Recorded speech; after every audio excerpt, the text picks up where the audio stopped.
Hello friends, GK गुरुजी अड्डा की YouTube platform पे मैं शैलेश आप सभी का हार्दिक स्वागत करता हूं।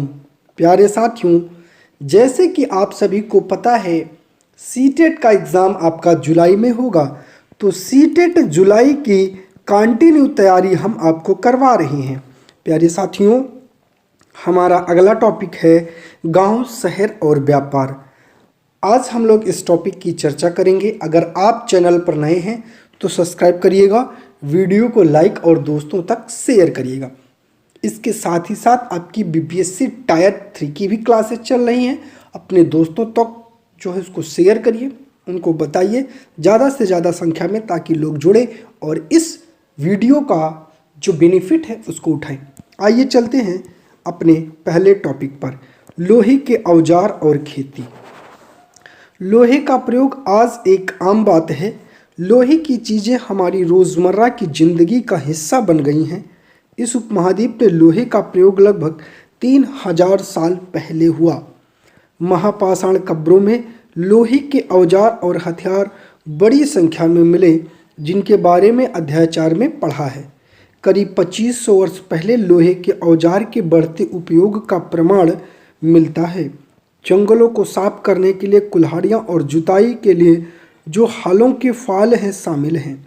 अध्याय 5 में आपने पढ़ा कि लोहे के फाल के इस्तेमाल से कृषि में उत्पादकता बढ़ गई। चलिए, कृषि उत्पादन बढ़ाने के लिए उठाए गए अन्य कदम और सिंचाई। चलिए, समृद्ध गांव के बिना राजाओं तथा राज्यों का बने रहना मुश्किल था। जिस तरह कृषि के विकास में नए औजार, रोपाई महत्वपूर्ण कदम थे, उसी तरह सिंचाई भी उपयोगी साबित हुई। इस समय सिंचाई के लिए नहरें, कुएं, तालाब और कृत्रिम जलाशय बनाए गए। चलिए एक चार्ट दिखाते हैं, ये चार्ट आपको भरना है, तो आप लोग इसको देख करके भर लीजिएगा। गाँवों में कौन रहते थे, अगला टॉपिक है। इस उपमहाद्वीप के दक्षिण तथा उत्तरी हिस्सों में अधिकांश गाँव में कम से कम 3 तरह के लोग रहते थे। अब ये इम्पॉर्टेंट है, बहुत ज़रूरी है, आराम से देखिएगा।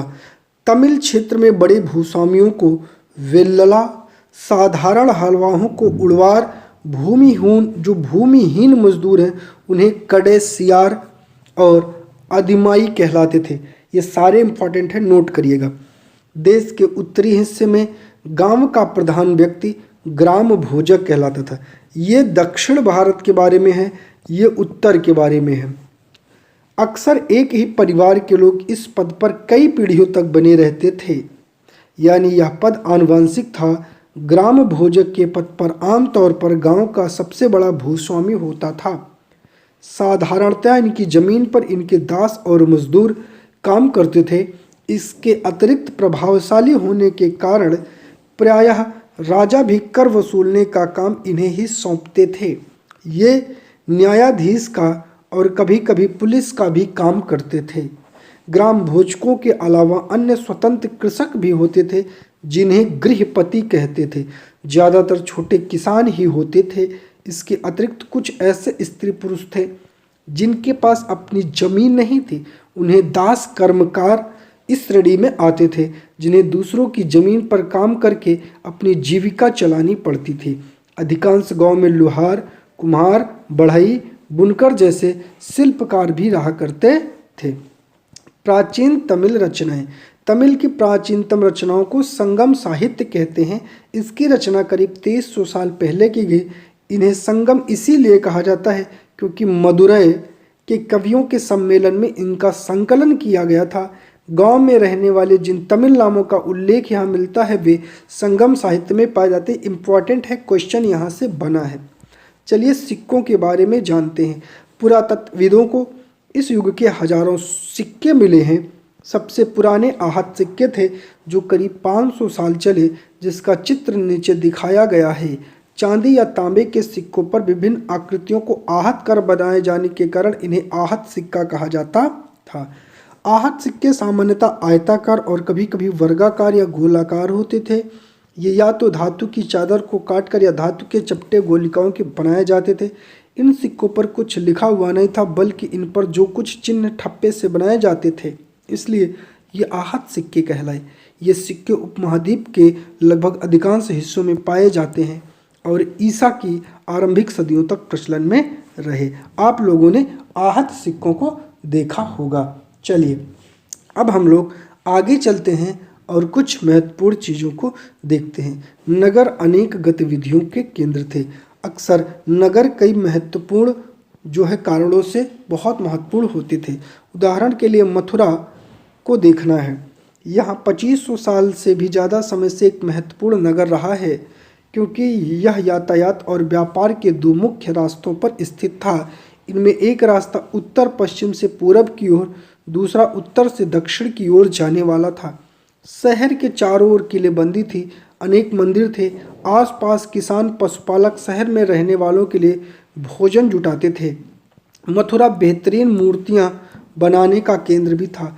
लगभग 2000 साल पहले मथुरा कुषाणों की दूसरी राजधानी थी। ये इम्पोर्टेंट है, पूछता है। मथुरा एक धार्मिक केंद्र भी रहा है। यहाँ बौद्ध विहार और जैन मंदिर हैं। कृष्ण भक्ति का एक महत्वपूर्ण केंद्र इसको माना जाता है। मथुरा में प्रशस्तर खंडों और मूर्तियाँ अनेक अभिलेख मिले हैं। आमतौर पर ये संक्षिप्त अभिलेख हैं जो स्त्रियों तथा पुरुषों द्वारा मठों या मंदिरों को दिए जाने वाले दान का उल्लेख करते हैं। प्रायः शहर के राजा रानी, अधिकारी, व्यापारी, शिल्पकार इस प्रकार के दान करते थे। उदाहरण के लिए मथुरा के अभिलेख में सुनारों, लोहारों, बुनकरों, टोकरी बुनने वालों, माला बनाने वालों, इत्र बनाने वालों के उल्लेख मिलते हैं। शिल्प तथा शिल्पकार, पुरास्थलों से शिल्पों के नमूने मिले। इनमें मिट्टी के बहुत ही पतले और सुंदर बर्तन मिले। उन्हें उत्तरी काले चमकीले पात्र कहा जाता है, क्योंकि ये ज़्यादातर उपमहाद्वीप के उत्तरी भाग से मिले हैं। ध्यान रहे कि अन्य दूसरे शिल्पी के अवशेष नहीं बचे होंगे, जैसे कि विभिन्न ग्रंथों से हमें पता चलता है कपड़ों का उत्पादन बहुत महत्वपूर्ण था। उत्तर में वाराणसी और दक्षिण में मदुरै इसके प्रसिद्ध केंद्र थे। यहाँ स्त्री और पुरुष दोनों काम करते थे। चलिए, अनेक शिल्पकार तथा व्यापारी अपने अपने संघ बनाने लगे थे, जिन्हें श्रेणी कहते थे। शिल्पकारों की श्रेणी का काम प्रशिक्षण देना, कच्चा माल उपलब्ध कराना, तैयार माल को वितरित करना था, जबकि व्यापारियों की श्रेणी व्यापार का संचालन करती थी। श्रेणियां बैंकों के रूप में भी काम करती थी, जहां लोग पैसे जमा करते थे। इस धन का निवेश लाभ के लिए किया जाता था। उसे मिले लाभ का कुछ हिस्सा जमा करने वाले को लौटा दिया जाता था, फिर मठ आदि धार्मिक संस्थानों को दे दिया जाता था। चलिए, सूत कातने और बुनने के नियम, इसको आप लोग देख लीजिएगा। यहाँ से बहुत ज़्यादा कुछ क्वेश्चन नहीं बनते हैं। सूक्ष्म निरीक्षण अरिकमेडु। चलिए, अरिकमेडु पुदुचेरी में लगभग 2200 से 1900 साल पहले अरिकमेडु एक पत्तन था। यहाँ दूर दराज से आए जहाज़ों से सामान उतारे जाते थे। ईंटों से बना एक ढांचा मिला है जो संभवतः गोदाम रहा हो। यहाँ भूमध्य सागरीय क्षेत्र के एम्फोरा जैसे पात्र मिले हैं। इनमें शराब या तेल जैसे तरल पदार्थ रखे जा सकते थे। इसमें दोनों तरफ पकड़ने के लिए हत्थे लगे थे। साथ ही यहाँ एरेटाइन जैसी मुहर लगे लाल चमकदार बर्तन भी मिले हैं। इन्हें इटली के एक शहर के नाम पर एरेटाइन पात्र के नाम से जाना जाता है। इससे मुहर पर लगे सांचे पर गीली चिकनी मिट्टी को दबाकर बनाया जाता है, याद रखिएगा। चलिए, कुछ ऐसे बर्तन भी मिले हैं जिनका डिज़ाइन रोम का था, किंतु वे वहीं बनाए जाते थे। यहाँ रोम लैंप, शीशे के बर्तन, रत्न भी मिले हैं। साथ ही छोटे छोटे कुंड मिले हैं। संभवतः कपड़ों की रंगाई के पात्र रहे होंगे। यहाँ पर शीशे और अर्ध बहुमूल्य पत्थरों से मनके बनाने के पर्याप्त साक्ष्य मिले हैं। चलिए, बेरीगाजा भरूच, बढ़िया है, इंपॉर्टेंट है, क्वेश्चन आता है। बेरीगाजा की सकरी खाड़ी में समुद्र से आने वालों के लिए नाव चलाना बहुत मुश्किल होता था। राजा के द्वारा नियुक्त कुशल अनुभवी स्थानीय मछुआरे यहाँ जहाज ला सकते थे। बेरीगाजा में शराब, तांबा, टिन, सीसा, मूंगा, पुखराज, कपड़े, सोने चांदी के सिक्कों का आयात होता था। हिमालय की जड़ी बूटियाँ, हाथी दांत, गोमेद, कॉर्नियल, सूती कपड़े, रेशम, इत्र यहाँ से निर्यात किए जाते थे। राजा के लिए व्यापारी विशेष उपहार लाते थे। चांदी के बर्तन, गायक और किशोर, सुंदर औरतें, अच्छी शराब, उत्कृष्ट महीन कपड़े भी इसमें क्या थे, शामिल थे। व्यापार और व्यापारी, तो तुम उत्तरी काले पालिश वाले बर्तनों के बारे में पढ़ा। ये खूबसूरत बर्तन, खास तौर पर इनकी कटोरियाँ तथा थालियाँ, इस उपमहाद्वीप के अनेक पुरस्कारों से मिलते हैं। सवाल उठता है कि इन जगहों पर ये बर्तन कैसे पहुँचे। ऐसा अनुमान लगाया जाता है जहाँ ये बनते थे वहाँ से व्यापारी इन्हें ले जाकर अलग अलग जगहों पर बेचते रहे होंगे। दक्षिण भारत सोना, मसाला, खास तौर पर काली मिर्च तथा कीमती पत्थरों के लिए प्रसिद्ध था। काली मिर्च को रोमन साम्राज्य में इतनी डिमांड थी कि उसे काले सोने के नाम से बुलाते थे। व्यापारी इन सामानों को समुद्री जहाज़ों और सड़कों के रास्ते रोम पहुंचाते थे। दक्षिण भारत में ऐसे अनेक रोमन के सिक्के मिले हैं। इससे अंदाज़ा लगाया जा सकता है कि इन दिनों रोम के साथ बहुत अच्छा व्यापार चल रहा था। एक व्यापार की कविता दी गई है, ये पढ़ना है आपको। व्यापारियों ने कई समुद्री मार्ग खोज निकाले। इनमें कुछ समुद्र के किनारे, कुछ अरब सागर, बंगाल की खाड़ी पार करते थे। नाविक मानसूनी हवा का फ़ायदा उठाकर अपनी यात्रा जल्दी पूरी कर लेते थे। वे अफ्रीका या अरब के पूर्वी तट से इस उपमहाद्वीप के पश्चिम तट तक पहुंचना चाहते थे तो दक्षिण पश्चिम मानसून के साथ चलना पसंद करते थे। इन लंबी यात्राओं के लिए मजबूत जहाज़ों का निर्माण किया जाता है। समुद्र तटों से लगे राज्य, इस उपमहाद्वीप के दक्षिण भाग में एक बड़ा तटीय प्रदेश है। इनमें बहुत से पहाड़, पठार, नदियों के मैदानी इलाकों में कावेरी का मैदान सबसे उपजाऊ है। नोट इम्पॉर्टेंट है, याद रखिएगा, पूछा जाता है। मैदानी इलाकों तथा तटीय इलाकों के सरदारों और राजाओं। चलिए आगे देखते हैं। आगे कह रहा है, धीरे धीरे काफ़ी संपत्ति और शक्ति हो गई। संगम कविताओं में मूवेंदार की चर्चा मिलती है। एक तमिल शब्द है जिसका अर्थ क्या है? तीन मुखिया। इसका प्रयोग तीन शासक परिवारों के मुखियाओं के लिए किया गया है। चोल, चेर और पांड इम्पॉर्टेंट है, पूछा जाता है, नोट कर लीजिएगा। जो करीब 2300 साल पहले दक्षिण भारत में काफ़ी शक्तिशाली माने जाते थे। तीन मुखियाओं के अपने अपने दो दो सत्ता केंद्र थे। इनमें एक तटीय हिस्सा और दूसरा अंदरूनी हिस्सा था। इन 6 केंद्रों में से 2 महत्वपूर्ण थे। एक चोलों का पत्तन पुहार या कावेरी पट्टम, दूसरा पांड्यों की राजधानी मदुरै। नोट करते चलिएगा, ठीक है। ये मुखिया लोगों ने नियमित कर के बजाय उपहारों की मांग करते थे। कभी कभी सैनिक अभियानों पर भी निकल पड़ते थे। आसपास इलाकों में जो शुल्क है उसको वसूलते थे। इनमें से कुछ धन वे अपने पास रखते, बाकी समर्थकों, रिश्तेदारों, सिपाहियों, कवियों में बांट देते थे। अनेक संगम कवियों ने उन मुखियाओं की प्रशंसा में कविताएं लिखी हैं जो उन्हें कीमती जवाहरात, सोने, घोड़े, हाथी, रथ और सुंदर कपड़े दिया करते थे। लगभग 200 वर्षों के बाद पश्चिम भारत में सातवाहन नामक राजवंश का प्रभाव बढ़ा।